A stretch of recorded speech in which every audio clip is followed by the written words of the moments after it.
బయట ఎండలు విపరీతంగా కొడుతున్నాయి. వాతావరణంలో చాలా మార్పుల వల్ల అయితే ఎండలు కొడుతున్నాయి, ఒక్కోసారి వానలు పడుతున్నాయి.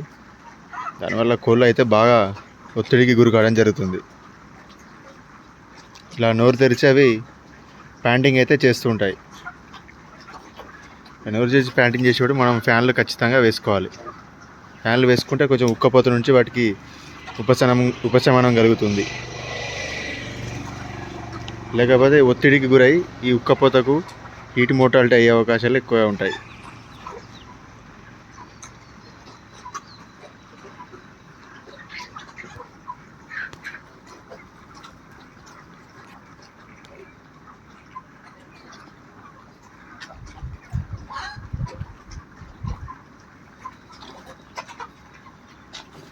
కాబట్టి ఒకసారి గమనించి ఉక్కపోత బాగున్నప్పుడు ఫ్యాన్లు వేసుకోగారు. దాంతోపాటు ఈ డ్రింకర్లలో నీళ్ళు అయితే వేడి కావడం జరుగుతుంది. వేడి కావడం వల్ల అవి ఎక్కువ తాగడానికి ఇష్టపడాయి. కాబట్టి మధ్యాహ్నం టైంలో అప్పుడప్పుడు ఈ డ్రింకర్లో నీళ్ళు పారవేయడం వల్ల అందులోకి ఫ్రెష్ నీళ్ళు అయితే వస్తుంటాయి. ఇలా ఫ్రెష్ నీళ్ళు రావడం వల్ల ఖచ్చితంగా అవి వాటర్ తీసుకొని దాన తీసుకుంటాయి.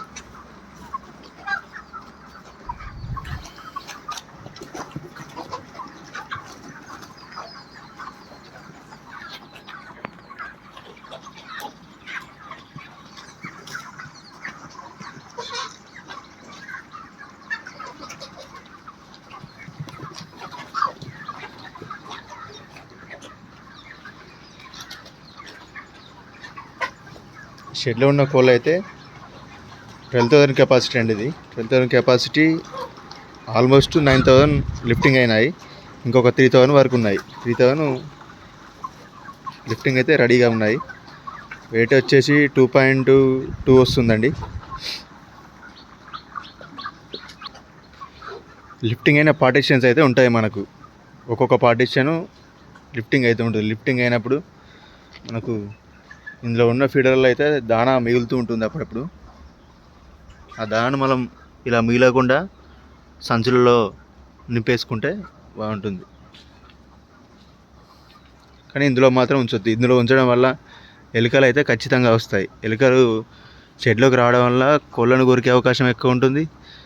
అలాగే వైర్లను కానీ డ్రింకర్ పైపులను కానీ కూడా డ్యామేజ్ చేసే అవకాశం ఎక్కువ ఉంటుంది. కాబట్టి ఇందులో దానా ఉంచకుండా తీసేయడం చాలా బెటర్. సో మంచిగా ఉన్న కోళ్ళు అయితే కొంచెం ఇట్లా వీక్ ఉన్న కోళ్ళు అయితే ఇట్లా పక్కకు ఒక పార్టిషన్ చేసి ఇలా ఉంచడం, ఇలా ఉంచి వాటికి సెపరేట్గా దానా కానీ వాటర్ కానీ పెట్టడం బెటర్. ఎందుకంటే యాక్టివ్గా ఉన్న కోళ్ళలో ఇవి ఉండడం వల్ల వీటికి సరిగా దానా దొరకదు. దానాతో పాటు నీళ్ళు కూడా సరిగా వీటికి దొరకవు. కాబట్టి ఇలా సపరేట్గా పార్టిషన్ చేసి దానా వాటర్ అయితే పెట్టాలి. దానివల్ల అవి మంచిగా దానా తీసుకొని వాటర్ తాగి కవర్ అయ్యే అవకాశం ఎక్కువగా ఉంటుంది. ఎండలు బాగా కొట్టడం వలన అటు సైడ్ ఉన్న కోళ్ళు అయితే ఇటు రావడం జరుగుతుంటుంది. అటు ఉన్న కోళ్ళు మొత్తం ఇటు రావడం వలన కోళ్ళు అయితే టైట్ అవుతూ ఉంటాయి. ఒక్కోసారి ఇలా టైట్ కానివ్వకుండా మనం మధ్యాహ్నం టైంలో అప్పుడప్పుడైతే గంటకు ఒక్కసారి తిరుగుతూ ఉండాలి. అలా తిరగడం వలన కోళ్ళు లేచి దాన తిని వాటర్ తాగుతుంటాయి. లేకుంటే అలాగే పడుకొని మోర్టాలిటీ అయ్యే అవకాశం ఎక్కువ ఉంటుంది. కాబట్టి అప్పుడప్పుడు తిరుగుతూ ఉండడం అయితే చాలా బెటర్. పొద్దున అయితే మనం పొట్టు దున్నగానే డ్రింకర్లలో వాటర్ పాత వాటర్ అయితే ఖచ్చితంగా డ్రింకర్స్ ప్రతిరోజు కడగాలి. ఎందుకంటే కోళ్ళు పెద్దగా పెరిగిన కొద్దీ డ్రింకర్లో మన జిగట లాంటి పదార్థం అయితే తయారవుతుంది. జిగట లాంటి పదార్థం తయారై అందులోకి పాకురు చేరే అవకాశంగా ఉంటుంది. కాబట్టి దానివల్ల కోళ్ళకైతే ఎక్కువ రోగాలు వస్తుంటాయి. కాబట్టి ప్రతిరోజు డ్రింకర్లను అయితే ఖచ్చితంగా శుభ్రం చేయాలి. శుభ్రం చేస్తేనే కోళ్ళు వాటర్ని అయితే చాలా చక్కగా తీసుకుంటాయి. కోళ్ళు లిఫ్టింగ్ అయిన తర్వాత మనకైతే షెడ్లో ఖచ్చితంగా కొన్ని దాన బస్తాలు అయితే మిగులుతూ ఉంటాయి.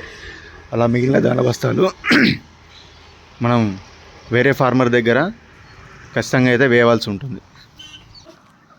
ఇలా ఈ మిగిలిన కోళ్ళు కూడా షెడ్లో ఉన్న మిగతా కోళ్ళు కూడా మొత్తం లిఫ్టింగ్ అయిన తర్వాత మనం ఎంతో త్వరగా మళ్ళీ ఈ కోడి పెంట తీసివేసి అలాగే వాటితో పాటు డ్రింకర్లను ఫీడర్లను కూడా ఎంత త్వరగా శుభ్రం చేసుకొని ఎంత త్వరగా షెడ్ రెడీ చేసుకుంటే మళ్ళీ మనం అంత త్వరగా షెడ్లోకి పిల్లల్ని అయితే దించుకోవచ్చు. లేట్ చేస్తూ ఉంటే బాగా లేట్ అవుతూ ఉంటుంది. కాబట్టి అలా ఆలస్యం చేయకుండా మళ్ళీ ఒక 10 నుంచి 15 డేస్లో అన్నీ పూర్తి చేసుకొని మళ్ళీ కొత్తగా బ్యాచ్ దించుకునే అవకాశం ఉండేలా మనం పనులు టకటక చేసుకోవాలి. మనం వాటర్ ట్యాంకులో వాటర్ అయితే పడుతూ ఉంటాం. వాటర్ ట్యాంకులో వాటర్ను ప్రతిరోజు డే బై డే కానీ ఖచ్చితంగా ట్యాంక్ని అయితే ఖచ్చితంగా శుభ్రం చేసుకోవాలి. శుభ్రం చేసుకుంటేనే అందులో ఉన్న వాటరు చాలా తాజాగా ఉంటాయి. వాటితో పాటు మనకు ఇక్కడ ఉన్న నీరు వచ్చే పైప్ లైన్స్ అయితే ఉంటాయి. ఈ పైప్ లైన్స్ కూడా మనం ఎప్పటికప్పుడు ఖచ్చితంగా శుభ్రం చేసుకుంటూ ఉండాలి. లేకపోతే అందులో పాకురు చేరి నీళ్లు ఖరాబ్ అయ్యి కోళ్ళకు రోగాలు వచ్చే అవకాశం ఎక్కువ ఉంటుంది. కాబట్టి ఎప్పటికప్పుడు పైప్ లైన్ కూడా శుభ్రం చేసుకుంటూ ఉండాలి.